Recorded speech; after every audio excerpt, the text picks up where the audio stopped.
经典演说篇啊，第157集，我们回顾第102到106集啊。雷根总统第一次就职演说啊，我们分两部分，因为比较长你就当做重温啊。如果意思不懂，你第一次看你就去找前面啊，前面我有口头翻译，然后或者当一个听力啊练习啊。First inaugural address of Ronald Reagan. Senator Hatfield, Mr. Chief Justice, Mr. President, Vice President Bush, Vice President Mondale, Senator Baker, Speaker O'Neill, Reverend Moomout, and my fellow citizens. To a few of us here today, this is a solemn and most momentous occasion. Yet in the history of our nation, it is a commonplace occurrence. The orderly transfer of authority, as called for in the Constitution, routinely takes place as it has for almost 2 centuries, and few of us stop to think how unique we really are. In the eyes of many in the world, this every 4-year ceremony we accept as a normal is nothing less than a miracle. Mr. President, I want our fellow citizens to know how much you did to carry on this tradition. By your gracious cooperation in the transition process, you have shown the watching world that we are united people, pledged to maintaining a political system which guarantees individual liberty to a greater degree than any other. And I thank you and your people for all your help in maintaining the continuity which is the bulwark of our republic. The business of a nation goes forward. Thus, United States are confronted with an economic affliction of great proportions. We suffer from the longest and one of the worst sustained inflations in our national history. It destroys our economic decisions, penalizes the thrift, and crushes the struggling young and the fixed income elite alike. It threatens to shatter the lives of millions of our people. Idle industries have cast workers into employment, causing human misery and personal indignity. Those who do work and deny the fair return for their labor by a tax system which penalizes successful achievements and it keeps us from maintaining food productivity. But great as our tax burden is, it has not kept pace with public spending. For decades, we have piled deficit upon deficit, mortgaging our future and our children's future for the temporary convenience of the present.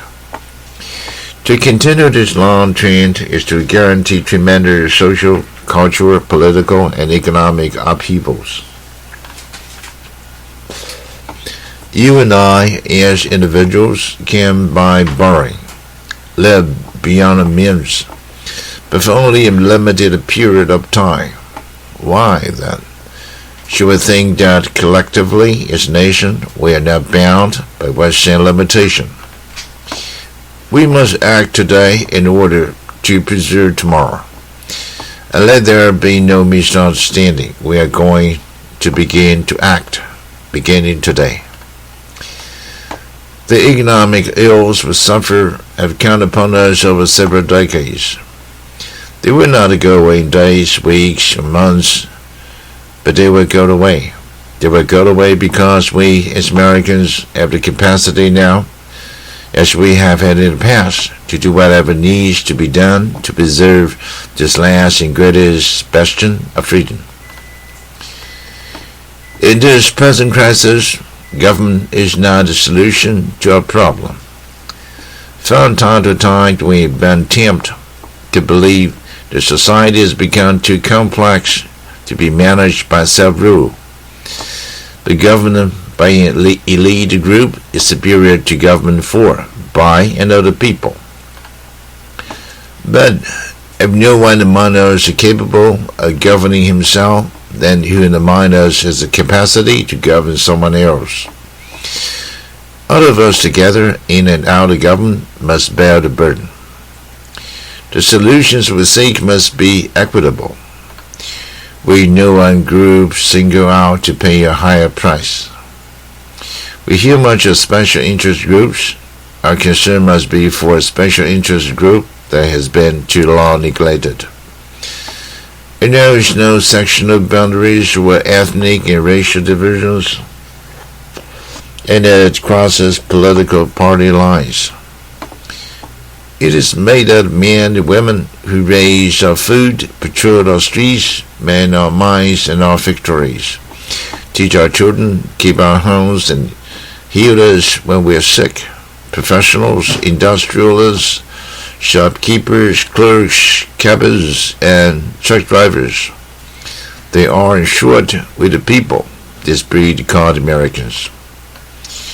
Well, this administration's objective will be a healthy, vigorous, growing economy that provides equal opportunity for the Americans, with no barriers born of bigotry or discrimination. Putting America back to work means putting Americans back to work. Ending inflation means freeing Americans from the terror of runaway living costs. All must share in the productive work of this new beginning, and all must share in the bounty of a revived economy. With our idealism and fair play, which are the core of our system and our strength, we can have a strong and prosperous America at peace with itself and the world. So as we begin, let us take inventory. We are a nation that has a government, not the other way around.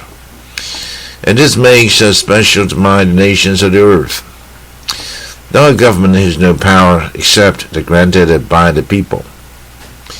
It is time to check and to revert the growth of government, which shows signs of having grown beyond the constant consent of the governed. It is my intention to criticize the influence of the federal establishment and to demand recognition of the distinction between the powers granted to the federal government and those reserved to states or to the people. All of us need to be reminded that the federal government did not create the states. The states created a federal government. Now, so there will be no misunderstanding, it is not my intention to do away with the government. It is rather to make it work with us, not over us. To stand by our side, not right on our back. Government can't and must provide opportunity, not smother it, foster productivity, not stifle it.